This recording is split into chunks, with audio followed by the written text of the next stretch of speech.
Assalamualaikum warahmatullahi wabarakatuh. Alhamdulillahirabbil alamin. Qala Allah Ta'ala fi kitabihil karim. A'udzubillahi minasyaitonir rajim. Bismillahirrahmanirrahim.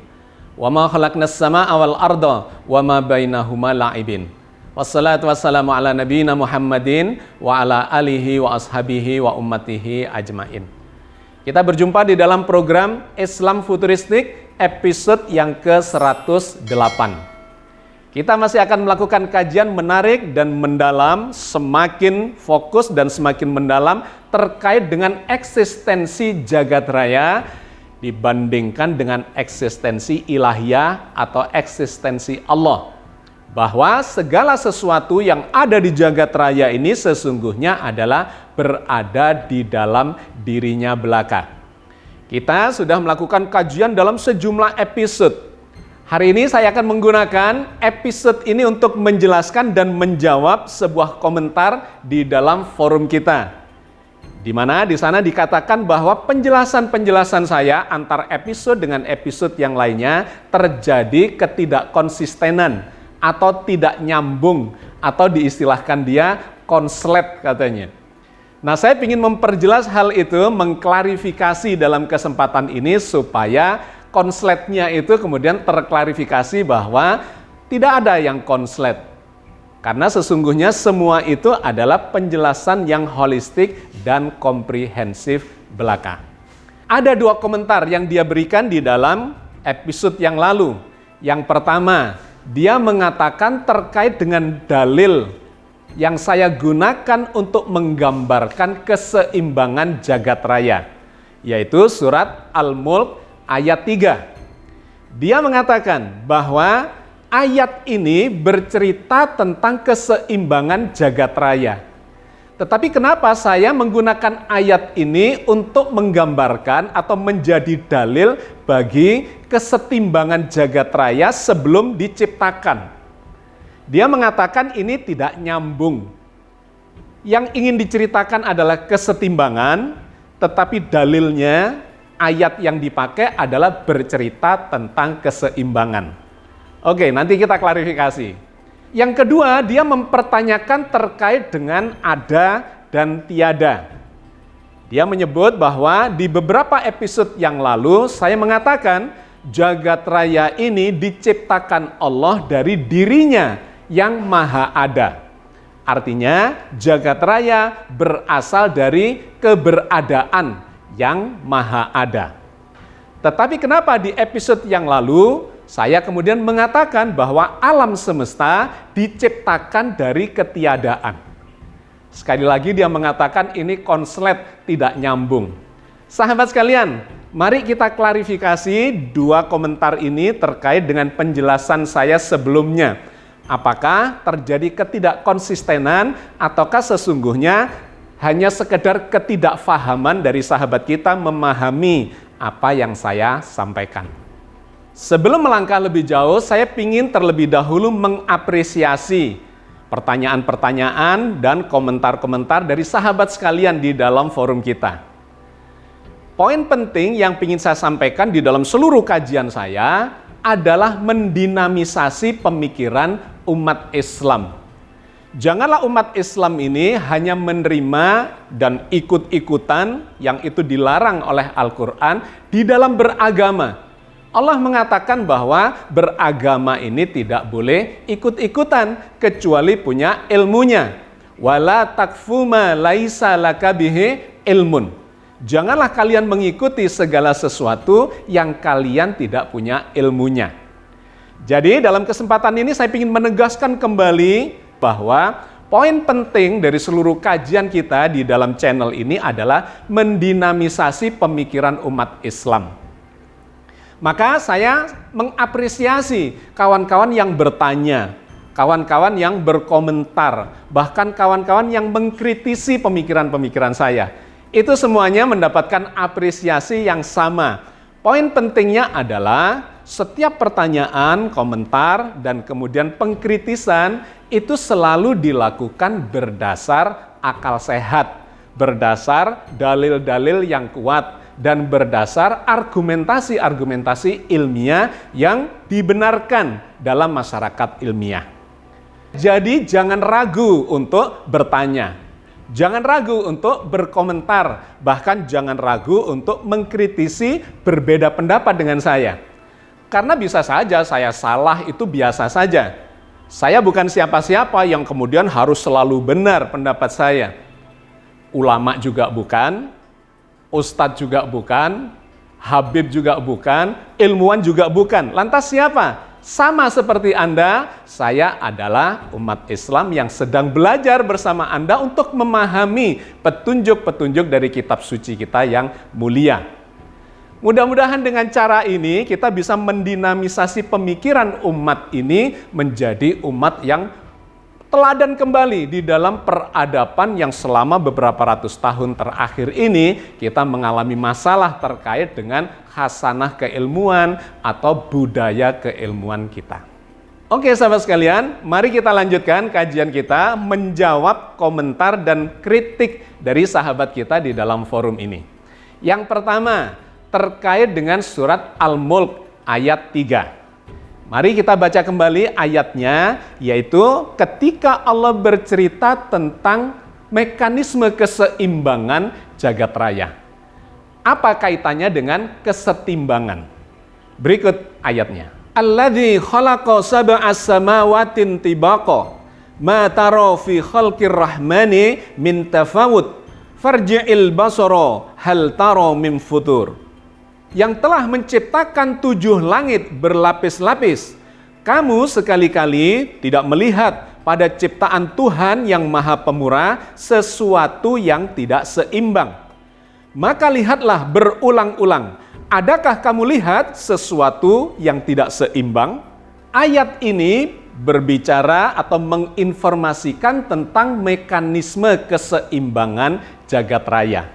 Bahwa jagat raya yang sudah tercipta ini memang memiliki mekanisme keseimbangan. Dan itu terbukti atau bisa dibuktikan melalui pengamatan yang bersifat saintifik. Salah satunya adalah pengamatan termodinamika terkait dengan perpindahan energi, perpindahan panas. Bahwa jagat raya ini ternyata memiliki sifat yang zero sum game. Apa itu zero sum game? Zero sum game adalah penjumlahan dari semua posisi dan keberadaan di seluruh penjuru jagat raya itu sesungguhnya adalah nol belaka. Sebagai contoh konkretnya begini, kalau di suatu tempat itu terjadi penambahan energi panas, lebih panas, maka di tempat lain di alam semesta ini akan berkurang panasnya. Kenapa bisa begitu? Dikarenakan alam semesta ini menurut hukum termodinamika adalah sistem yang tertutup. Energi itu tidak bisa diciptakan, tidak bisa dimusnahkan, hanya berputar-putar saja, berpindah dari satu tempat ke tempat lain. Jadi sekali lagi, bagian yang energinya besar, dia akan mengalirkan energi ke tempat yang energinya lebih rendah dan terus berputar. Sehingga kalau dijumlahkan penambahan energi di suatu tempat ditambah dengan pengurangan energi di suatu tempat itu adalah nol belaka. Itu yang disebut sebagai zero sum game. Nah sahabat sekalian, alam semesta ini adalah sebuah sistem yang tertutup. Masalahnya adalah jagat raya ini ternyata berkembang. Nah maka ketika dia berkembang, ditarik ke masa lalu berarti jagat raya ini menjadi lebih kecil. Sekarang sudah 13,8 miliar tahun. Maka 12 miliar tahun yang lalu, 11, 10, 9, sampai ke 1, sampai ke 0, jagat raya ini dulunya kecil. Nah dari mana energi untuk memunculkan perkembangan jagat raya itu? Maka dalam sudut pandang analisa termodinamika, di mana ini adalah sistem yang tertutup, itu menunjukkan bahwa pada awalnya jagat raya yang dulu kecil, 0, itu dalam keadaan setimbang. Dan kemudian menjadi tidak setimbang ketika dimasuki tambahan energi dari luar sistem. Sudah kita contohkan dengan menggunakan balon. Sebuah balon yang berisi udara di dalamnya, itu adalah sistem tertutup seperti jagat raya ini. Tetapi ketika ditambahkan panas kepada balon itu, maka balon itu akan mengembang, mengubah energi panas yang diberikan kepadanya untuk menjadi gerakan menambah volumenya, mengembang. Tetapi di dalam balon itu sendiri, udaranya tidak akan berkurang atau bertambah dikarenakan dia tertutup. Nah, ini sama dengan jagat raya ini. Kenapa jagat raya ini mengembang? Itu menunjukkan bahwa di awal waktu jagat raya sesungguhnya ada energi yang ditambahkan dari luar sistem. Nah, para ilmuwan yang bertuhan mengatakan itu adalah energi penciptaan yang diberikan Allah kepada jagat raya yang awalnya adalah setimbang. Nah, di sini yang kemudian dipertanyakan oleh sahabat kita itu di dalam forum. Awalnya jagat raya itu setimbang. Apa itu setimbang? Setimbang adalah keadaan keseimbangan yang statis. Saya pernah mencontohkan kalau kita punya timbangan, punya neraca, di sebelah kanan 1 kilo, di sebelah kiri adalah 1 kilo, maka dia berada dalam keadaan setimbang. Dia akan bergerak ketika kita menambahkan energi kepada timbangan itu sehingga dia mengalami dinamika timbangan itu, naik turun. Selama dia tidak diganggu oleh energi dari luar lainnya lagi, maka dia akan terus berada di dalam gerakan dinamis itu. Apakah gerakan dinamis itu adalah keseimbangan? Iya. Karena kalau tidak seimbang, maka dia akan berhenti. Gerakan dinamis itu adalah bagian dari keseimbangan, tetapi dia tidak setimbang. Jadi sahabat sekalian, sebuah keseimbangan itu memiliki dua kondisi. Kondisi yang pertama adalah yang disebut sebagai keseimbangan statis. Dengan kata lain, dinamakan sebagai setimbang. 1 kilo dan 1 kilo tidak mengalami pergerakan apapun. Keseimbangan yang statis disebut sebagai setimbang. Tetapi ketika kesetimbangan itu kita ganggu dengan menambahkan energi pada kesetimbangan tersebut, akan terjadi dinamika, tetapi tetap dalam keseimbangan. Ini yang disebut sebagai keseimbangan dinamis. Dia tetap akan bergerak selama tidak diberi tambahan energi lain yang mengganggu keseimbangan dinamisnya itu. Jadi sahabat sekalian, ketika saya mengambil ayat di dalam surat Al-Mulk ayat 3 yang bercerita tentang keseimbangan, sesungguhnya itu bukan sesuatu yang tidak nyambung. Justru ini menggambarkan sebuah pemahaman keseimbangan yang holistik. Bahwa jagat raya memiliki hukum keseimbangan. Awalnya adalah keseimbangan statis. Yang kemudian ketika diberi masukan energi tambahan, dia menjadi bergerak dalam keseimbangan dinamis. Setimbang dan bergerak sesungguhnya dua-duanya adalah bagian dari keseimbangan itu. Selain contoh keseimbangan statis dalam bentuk timbangan yang setimbang itu, 1 kilo dan 1 kilo, kita juga bisa mencontohkan dengan bandul misalnya. Sebuah bandul yang mengayun, tadinya statis, itu berarti dalam keadaan setimbang. Tetapi begitu kita ganggu, dia akan berayun ke kanan dan ke kiri. Maka dia akan terus bergerak, ekstrim kanan, kembali ke tengah, kembali ke ekstrim kiri. Ke kanan lagi, ke kiri lagi, dan seterusnya. Dia bergerak secara dinamis dalam keseimbangan. Atau contoh yang lebih konkret, lebih mudah lagi kita bayangkan, adalah ketika Anda bersepeda. Orang yang bersepeda, ketika dia bisa melakukan bersepeda itu dengan lancar, berjalan ke arah depan terus, apakah dia tidak seimbang ataukah seimbang? Dia dalam keseimbangan. Tapi bukan keseimbangan statis yang setimbang, melainkan itu adalah keseimbangan dinamis. Ketika dia bersepeda, boleh jadi dia bergerak atau miring agak ke kanan, tetapi nggak jatuh dan segera kembali ke tengah dan mungkin kebablas ke kiri. Terus ke tengah, ke kanan, kiri, tetapi dia tidak jatuh dari sepeda. Itu adalah keseimbangan dinamis. Keseimbangan dinamis adalah munculnya ketidakseimbangan ke kanan dan ke kiri, tetapi ketika dijumlahkan itu menjadi 0. Itulah yang terjadi pada alam semesta ini. Terjadi ketidakseimbangan lokal. Di lokal-lokal itu mungkin ada kelebihan panas, di sini kekurangan panas, kelebihan energi, kelebihan materi, dan seterusnya. Ada ketidakseimbangan lokal. Tetapi ketika dijumlahkan, ternyata semua itu zero sum game. Semuanya adalah nol belaka. Jadi jagat raya ini dalam keadaan seimbang. Bisa statis, bisa dinamis. Nah, itu yang saya sampaikan di episode yang lalu. Bahwa awalnya keseimbangan itu statis, disebut setimbang, dan kemudian muncul energi yang mengubah, yang mengganggu kesetimbangan itu, sehingga dia bergerak terbukti dari jagat raya yang terus mengembang. Apakah ini seimbang? Ya, tetap seimbang. Kalau tidak seimbang, dia akan runtuh seperti seorang yang naik sepeda, tidak seimbang dan kemudian terjatuh. Oke ya, ini poin pertama yang perlu saya jelaskan kepada sahabat sekalian, bahwa kenapa saya mengambil surat Al-Mulk ayat 3 untuk menggambarkan tentang kesetimbangan. Karena kesetimbangan itu sesungguhnya adalah bagian dari keseimbangan jagat raya. Kemudian yang kedua, terkait dengan ada dan tiada. Saya dikomentari atau dikritisi terkait kenapa di episode yang lain Pak Agus mengatakan bahwa segala yang ada di alam semesta ini diciptakan dari diri Allah yang Maha Ada. Tetapi di episode yang lain kemudian mengatakan bahwa jagat raya ini muncul atau diciptakan dari ketiadaan. Mana yang benar? Kedua-duanya adalah benar. Nah, ini yang perlu saya jelaskan kepada Anda sekalian.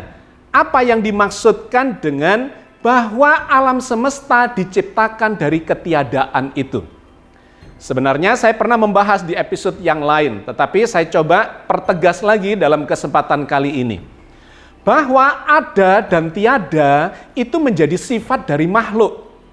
Makhluk ini semuanya, jagat raya, ruang, waktu, materi, energi, informasi, dan termasuk diri kita semuanya ini pernah ada dan pernah tidak ada. Misalnya nih, contoh paling konkret, paling gampang, diri saya atau diri Anda. Saya pernah tidak ada. Kapan? Ya ketika saya belum lahir. Maka yang namanya Agus Mustafa itu pernah tidak ada. Orang tua saya saja misalnya belum menikah. Maka saya bisa dikatakan saya belum ada atau tidak ada pada saat itu. Terkait dengan tubuh saya misalnya, sama. Bahkan tubuh saya ini terus berubah seiring dengan waktu. Tubuh saya hari ini sesungguhnya berbeda dengan tubuh saya kemarin. Kenapa? Karena triliunan sel di dalam tubuh saya itu terus berubah. Komposisinya berubah, karbonnya, hidrogennya, oksigennya, fosfornya, dan sebagainya berubah. Tubuh saya hari ini bukanlah tubuh saya kemarin. Tubuh saya kemarin, hari ini itu sudah nggak ada. Besok, tubuh saya hari ini itu juga sudah nggak ada. Jadi, manusia ini, tubuh kita ini terus berubah. Dari ada kemudian berubah menjadi tidak ada yang kemarin dan menjadi keberadaan hari ini. Ya, ini adalah salah satu penjelasan bahwa sesungguhnya ada dan tiada itu melekat pada makhluk. Sehingga kalau ini ditarik ke masa lalu ketika saya belum ada, orang tua saya belum menikah misalnya, bisa dikatakan Agus Mustafa diciptakan oleh Allah dari ketiadaan. Eksistensinya Agus Mustafa itu sendiri. Kenapa? Karena memang saya pernah tidak ada dan kemudian diadakan. Satu. Contoh lain lagi, air misalnya. Air itu bisa ada, bisa tidak ada. Air yang ada di muka bumi ini pernah tidak ada. Boleh jadi dikarenakan dikirim dari luar angkasa, maka tidak ada di bumi. Atau air itu sendiri, sesungguhnya air itu juga terbentuk dari molekul-molekul H2O. Hidrogen ketemu dengan oksigen, bertemulah menjadi air. Sebelum air itu ada, maka yang ada apa? Hidrogen dan oksigen. Apakah airnya ada? Nggak ada. Yang ada adalah hidrogen dan oksigen. Itu menjadi contoh bahwa air diciptakan Allah dari ketiadaan eksistensi air itu sendiri. Bahkan ketika padatan, katakanlah air dalam bentuk es yang padat, ketika itu dipanasi, maka padatan itu akan berubah menjadi cairan, menjadi air. Kemudian Anda bertanya, esnya mana? Nggak ada.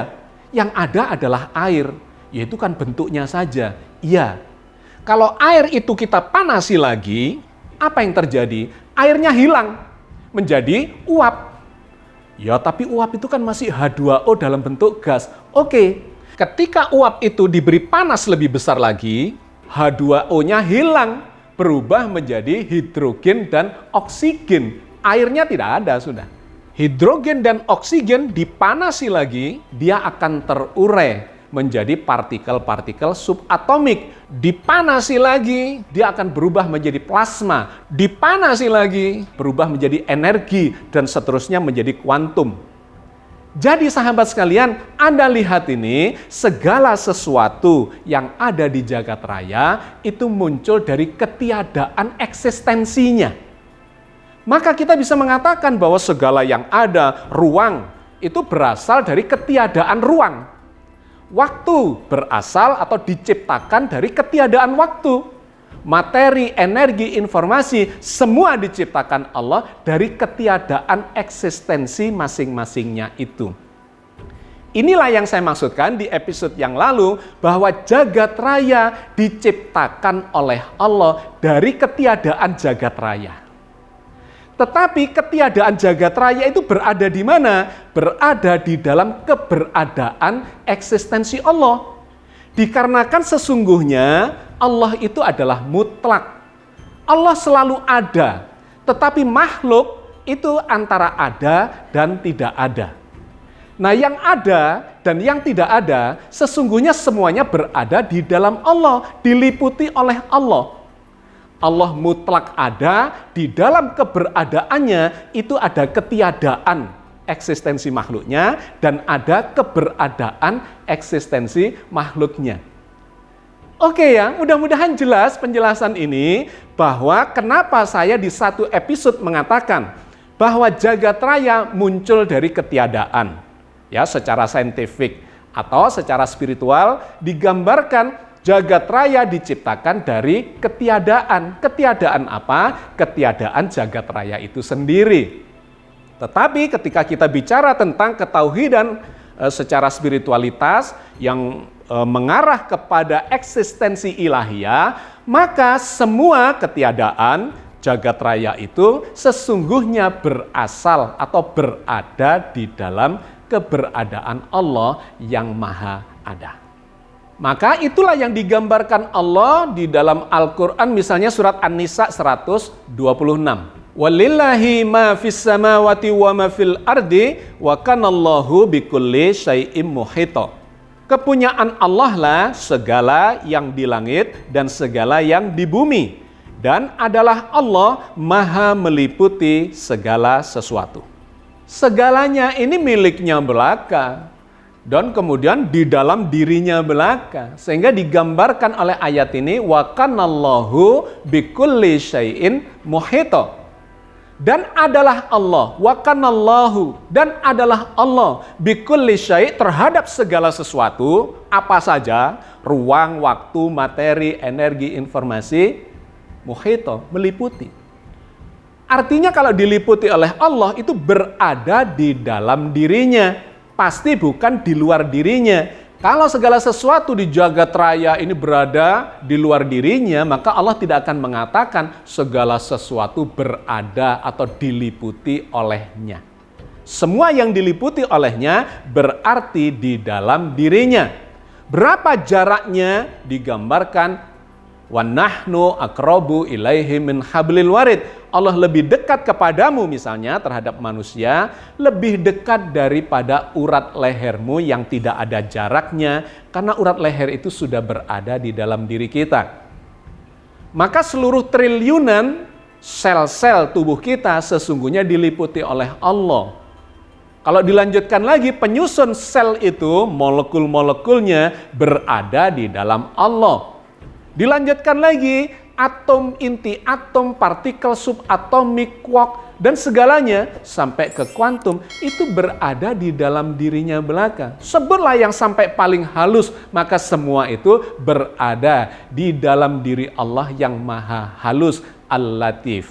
Dialah yang maha besar, dialah yang maha halus, yang meliputi segalanya dan semuanya berada di dalam dirinya belaka. Makhluk bisa berubah dan senantiasa berubah antara ada dan tiada. Tetapi semua perubahan antara ada dan tiada itu hanya berada di dalam Allah yang maha ada selamanya. Oke sahabat sekalian, saya kira kita cukupkan kajian kita sampai di sini.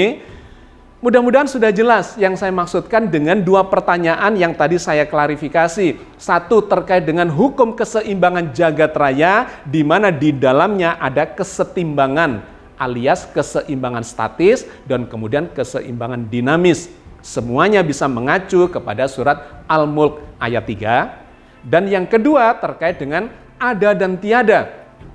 Jagat raya dengan segala isinya bisa disebut berasal dari ketiadaan eksistensinya, karena memang pernah tidak ada. Tetapi juga bisa disebut semua ketiadaan dan keberadaan itu muncul dari Allah yang maha ada belaka. Maka satu ketika semuanya akan kembali kepada Allah. Inna lillahi wa inna ilaihi raji'un. Sesungguhnya semua ini adalah milik Allah belaka. Dan semuanya ini bakal kembali kepadanya. Allah sang penguasa dan pemilik jagat raya, Allah Azza wa Jalla. Mudah-mudahan Allah senantiasa membimbing kita di atas jalan yang diridhoinya. Amin ya rabbal alamin. Assalamualaikum warahmatullahi wabarakatuh.